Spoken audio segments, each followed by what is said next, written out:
Hi everybody, I am Clare Girton and this is Around Town, which is a show about people and stories that have an impact on our local neighborhood right here at home. And most of you know I am a residential realtor when I'm not doing Around Town, and my business is focused here on the main line. And right now we are in some seriously interesting times in real estate market locally, and one way that we could describe real estate today is hot. Right? So like most things that are hot, it's a good time to make hay. However, that can be challenging. We also have things that come along with a pretty fervent market. So today, I am so lucky to have my guest, Ayse Clay. Welcome, Ayse. Thank you for having me, Claire. I am so excited you're here. Ayse is the founder and owner of the Ayse Clay team, and she's here to talk with us and talk us through this sort of topsy-turvy time in our market in real estate. And Ayse comes to us with 20 years experience. She is, a leader in the industry in statistics, and she has a sterling reputation. And the thing that makes Ayse so special is that the way she treats people, not just your clients, but anybody, and your team members, your colleagues, anybody that you know. Thanks, Claire. That means a lot. So we're really thrilled you're here. And to start us off, Ayse, what brought you to real estate? That's such a good question. I wish I had such a purposeful answer or response for that. I really don't. I was 24 years of age and honestly just looking for a job at that time. At that time, though, my family, my mom, my uncle, and my aunt, they had some investments in real estate that they were kind of beginning and working through. And so I started out as an unlicensed assistant for a local well-known agent, and it kind of just grew from there. I didn't really know what real estate was all about. Yes, housing per se, and matching maybe a client to a particular home, but there's just so much more to it than that, as you know. So a year into it, and I would, for her, I would be making brochures, running signage, meeting the use and occupancy inspector for resale certs. So some administrative type for sure. Support. Absolutely. Okay. Just really behind the scenes. And that was somewhat intriguing. And then a year into it, got my real estate license. But I did start in a time where there was a lot going on. It was November of 2001. Okay. So just after 9/11, and not having any history in real estate, didn't know, one market from another. So kind of just went on from there. So when you were working with a well-known real estate agent in that time, did you branch out on your own slowly, or was it a kind of a decision to say, okay, I'm going to take the whole show? Yeah, ever so gradually. Oh, okay. Yeah, I stayed working kind of behind the scenes for several years. Through that, she was able to kind of parlay conversation maybe between her clients' children and myself as first-time home buyers. I would get a chance and some experience as they got experience in real estate to work with some first-time home buyers, which was an amazing experience. So I kind of dabbled into kind of the sales aspect a little bit while remaining working for her behind the scenes. So it was a natural transition for you. It really was. And then you also if you started in 01, basically, you went through the up market and a little bit of a down market, and now we're back up to the pretty up market. Yeah, which is, it's interesting to see that. And, some of the newer agents are like, wow, this is an interesting market. And we, there's a lot of, not the same, but similar elements in 2006, 2007, as we're seeing now. Okay. Some similar elements, but rooted by, I think, two different things. And did you ever think you would get to that place in your career where you could say, oh, I've seen this trend before, right? You thought you were always going to be a new agent. Yeah, no, it's quite interesting. Yeah. So now with that experience and all the things that you've seen over the last 20 years plus, 20 years, what keeps you in real estate? What is... Oh gosh. I feel like there's several things. So now as a team owner, there's a lot more accountability. And then, the partners on my team, supporting them and them supporting me. So that's helpful from accountability standpoint, day in and day out. But also I find real estate so fascinating because and I don't know about you, Claire, but in our office, there's so many backgrounds of people who come into real estate one way or another. So I was a little out of college when I found real estate, but on our team alone, we have someone in pharma sales for 20 years, a CPA, somebody who's a marketing, background, fashion background. So it brings so many people together despite economic class, despite education, despite gender. There's just so, it welcomes a broad amount of people. And then with that, despite the education level, I don't know if I want to say the sky's the limit in regards to income, but it's all in what you make of it. Right. And it's a business just like any other business. Sounds like your business is like a very inclusive family. It is. Where you care about their interests and what they bring to the table in your team. Without a doubt. And that's not only like our team, but it's also the clients, because they become part of our family along the journey as well. I get that. Yeah. For sure. And it is a journey. It is. Right. And as we grow, they grow. And as our clients grow, we grow. Right. Kind of hand in hand. I can completely relate. So let's talk about this hot market. I know people, even if they're not buying or selling right now, you see people that even in your own circle of friends will say, what is going on?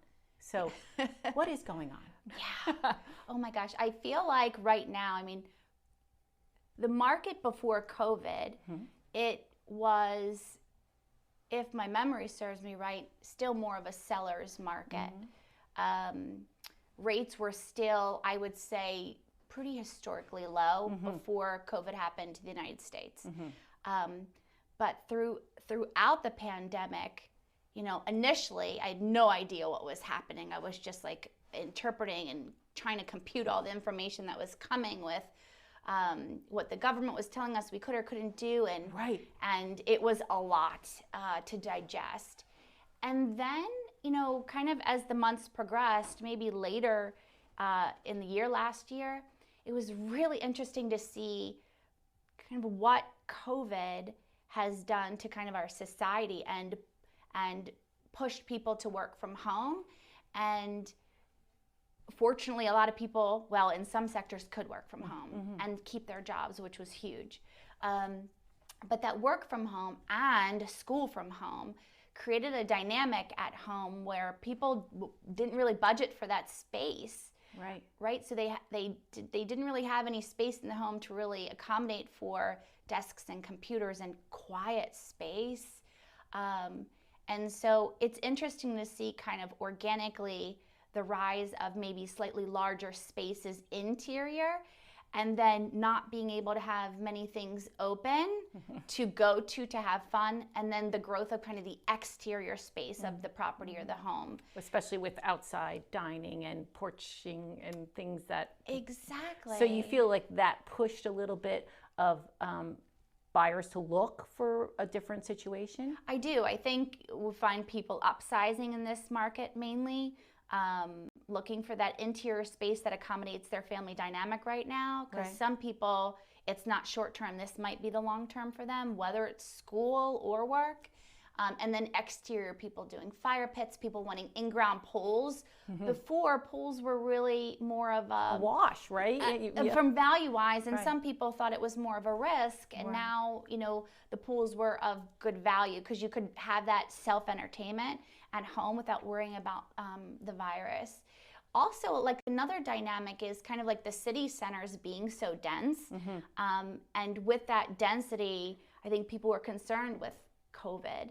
And so we've seen, not like in mass droves, but people coming from maybe New York and Philadelphia moving out to the suburbs. So the latest video I saw regarding statistics nationally, I think the suburbs really ticked up 30%, and even rural areas like for 30. our area, like Poconos, really ticked up. Right. Kind of like having that distancing, some more elbow room, some more space. And even second homes, like the Shore and the Poconos. Without a doubt. Right. Yeah, the second home markets is really like blowing Huge, up. right. Yeah, and I think of the mountains, the beach, Florida area, which is more beach. Right.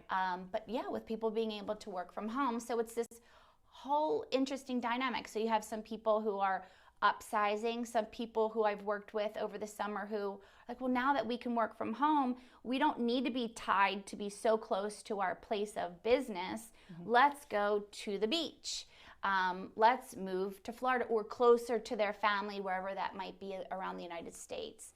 And then coupled with probably manufactured historically low interest rates, right? So kind of tying that in. So now is the best time to borrow money. You know, we've seen it's gone up a little bit over 3, but we went down into the 2.5 rates. Yeah, I mean, I laugh about people haggling over like, you know, a quarter percentage points, but I get it. It's amortized over 30 years, but it kind of makes me laugh because, you know, like our parents were buying a home, rates were 15, yes, 12 to 18%. And so it's interesting to see that kind of coupled with COVID and clearly wanting people to spend money, right, organically to keep the market going. But yeah, rates at a really historic all-time low, you know, 3 pennies for every dollar you're borrowing. It's really unbelievable. It is. And then conversely, right, it's then somewhat driving the prices up. Okay, so that gets to our sort of the next hot spot in the market, which is, so now we have all these buyers and we don't have as many sellers. So we have a supply and demand issue. For sure. I heard a statistic the other day that February was the all-time national low in inventory in homes. Kind of amazing. And then I also heard recently that we were delayed in how many new construction homes in the last several years. So we have this demand and we have a lot of buyers, which makes is now a good time to sell? Yeah, that's a great question. I'd say, you know, just like I was saying earlier, you're almost like I'm sitting down at a seller's table, you know, and that's going to depend on what their circumstance is. Right. You know, if they're looking to upsize, it's a great time to take advantage of those low interest rates and really get what they want for the long term as maybe their dynamics at home change. If they're looking, you also have to think, you know, the market you sell in is also the market you buy in, if you're doing both simultaneously. So while you might sell up here, you're also going to buy up here. So keep that in mind. If you're strictly selling, great for, you know, good on you, because you'll really be able to maximize value, maximize that equity in your home that you've built, and then it's, you know, risen over, looking back 1 year, it's up about 10%. That's unbelievable. Yeah, that number to me, double digits. In 1 year. 1 year, 12-month time. And even with the idea of selling now, if you want to downsize even, and you want to sell and you want to, you know, good for you, but there may not be a place for you to go, right? Sure. So that's even another issue is where are you, if you can't find something to buy, right? You're now in competition with other buyers. Yeah, so to speak, depending on what you decide to do on the buy side. Right. But it's kind of a good problem to have if, you know, you have to weigh the pros and cons. Right. So, okay, you might be cashing out in a really good circumstance. Right. So maybe you can be flexible on where you go for the time being. You know, some people might decide to rent in the interim. Right. Right. And to see, okay, to kind of wait to see what happens with the virus, or rent to wait to see what happens with the market, or both. Or maybe extend some settlement time so that you could, to make some arrangements. So are there options for sellers? So yes, now is a good time to sell, correct, right? Yeah. And are there options for sellers out there? Yeah, for sure. To get creative. For sure. I think there just has to be some flexibility in mind. So what we're seeing more now than ever is that, as you mentioned, Claire, that extended close date. So a typical close date could be, rule of thumb, maybe 45 days or so. And so sometimes we're asking for longer, maybe 90 days, which might give that seller a little bit of time to figure out where they're going to go. We're also seeing where maybe you do adhere to that 45-day time frame, and then the settlement happens, and then the seller will rent back from the buyer. So the buyer doesn't take possession, the seller stays in place as a tenant for a certain agreed upon time frame to buy the seller more time to figure out where they'll go. And short-term rentals available? Yeah, that was the third one. I feel like they are also slim, right? Because still you have people not only buying, but also renting, moving, kind of moving around as well. And so rentals, I feel like the inventory is low as well, but there are some great local short-term housing options for people who are, in flux and not exactly sure where they're going. They come furnished, they come unfurnished, depending on what works, for that. Pet friendly these days. Right. Okay. So options. For sure. You just have to be open to those options. Okay. So and now you're open to those options, and you're a seller. I'm a seller, and I want to capitalize, and I want to sell in this market. I live locally, and I've been told that I'm going to be, I'm going to put it on the market on Thursday, and I'm going to have multiple offers. Are we seeing that? Absolutely. Absolutely. Yeah. Is that a good thing? Well, I mean, what seller wouldn't want to get all that, garner all that interest for their home, their property that they've poured time and money and memories into? So it feels good as a seller. It can conversely be really overwhelming for some agents and for some homeowners, for some home sellers. But we are still seeing multiple offers, which with the shortage of inventory and the buyer demand. And it's causing a lot of hubbub and some broken hearts as well for those buyers. Sure. You're missing out on a few different, making offers. Yeah. So let's do the seller side first, and then we'll get to the buyers. Sure. But how do you navigate that kind of swift sale? So what's the best advice you have for considering terms of multiple offers? Do you automatically say, we're just going to take the top dollar and that's it? Or do you look at other terms? Yeah, I love that question. Well, I think navigating that, there's a lot of conversations that happen early on with that client and that homeowner continually. And I think that having those conversations early on are going to be able to lay out those expectations for that home seller. Okay. And that's from the standpoint of days on market, what to expect, where are they going to go? All those conversations happen behind the scenes. So it's interesting to see people like, oh, you just list a house and sell it. But we've been working, way in advance and having those conversations, and sometimes hard conversations, way up front, preparing, planning to then launch it, which is what people see live and think, oh, that's the start of the happen. But we've been working on it, the whole way. But having those conversations with the seller, this is what it's going to look like. Here are some options that I think might suit you, what sits best with you, and talk about them up front, maybe even having that contingency plan up front, so that way when you do potentially get those multiple offers, you're not scrambling to figure, and I'm not saying that doesn't happen, but you're not scrambling for the most part to figure what then comes next. So you set out scenarios. To say, okay, we'll get this many offers perhaps. What some of those offers, how do they differ? What makes it? Yeah, you did ask that. Thank you. So often if we are geared up for a multiple offer situation, well, there's so many strategic things also about maybe the day we'll list a property, and how we might launch it online for sale. So, often we wait closer to the weekend knowing that maybe more people will be open and available over the weekend to kind of come and take a look at it. Gives more people the chance to take a look at homes.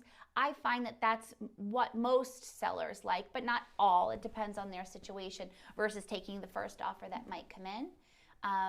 But I often use a multiple offer worksheet. It's simply an Excel worksheet, nothing more, nothing less. I do too. Yeah, it doesn't have to be so fancy.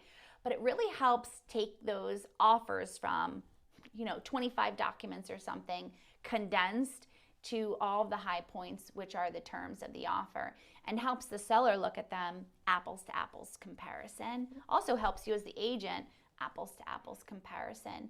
And so pricing certainly is one of a huge term of an offer. But also right now is closing date, right? And what can come around that closing date, meaning are you going to do that rent back? Are you going to ask for an extended closing date? Fortunately, buyers have been flexible right now to kind of adhere to what that seller might need in order for their bid. Because that makes a more favorable term. Sure. Makes your offer look favorable if you can offer, oh, okay, I'm going to accommodate the seller's time frame,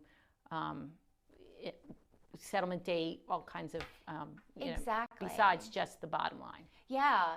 I mean, the bottom line definitely is a factor. We also look at that buyer's financials. Right. We're not pulling documents. We're going off what they said, but we're also scrutinizing, any mortgage pre-qualification letters, if it's a cash offer, any bank letters, and what does that look like?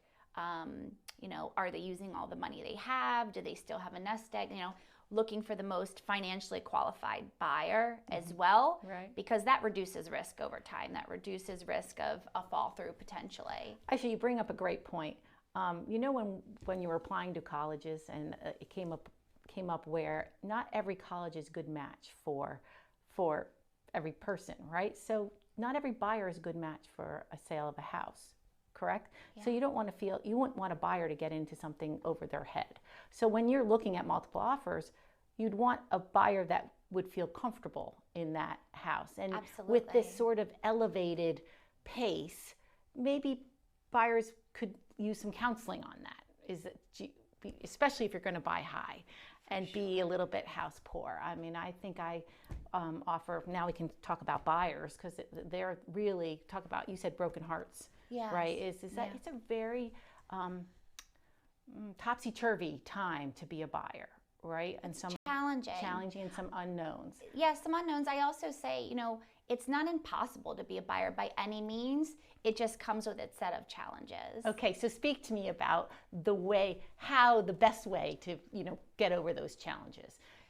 Should you offer $50,000 more than the asking price? Yeah, I mean, just like a seller and having all those conversations up front with a seller, you're going to do the same thing with a home buyer. Have all, at least most of those conversations up front in that counseling beforehand.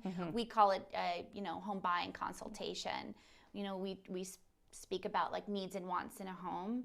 We speak about working with a realtor. We speak about steps to home buying, and also to touch on what the market is looking like, to focus on, in the area you're looking in, let's look at the days on market. Let's look at the average list to sales price ratio.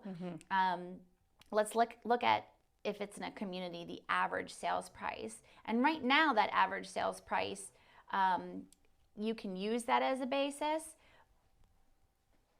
but we're seeing things go higher and higher than such because of the short inventory. Okay. So just having kind of that consultative meeting with the buyer and preparing them for what's going to happen, and then also talking some strategies around, that's a whole nother meeting about how we're going to prepare their offer to ensure that it's hopefully viewed in the best light possible. So building their expectation is really important with the consult. For certain. And then also getting really organized with telling their offer how best to support and light their offer. So what makes them a good choice? Is that some of the work to do way before you even make an offer?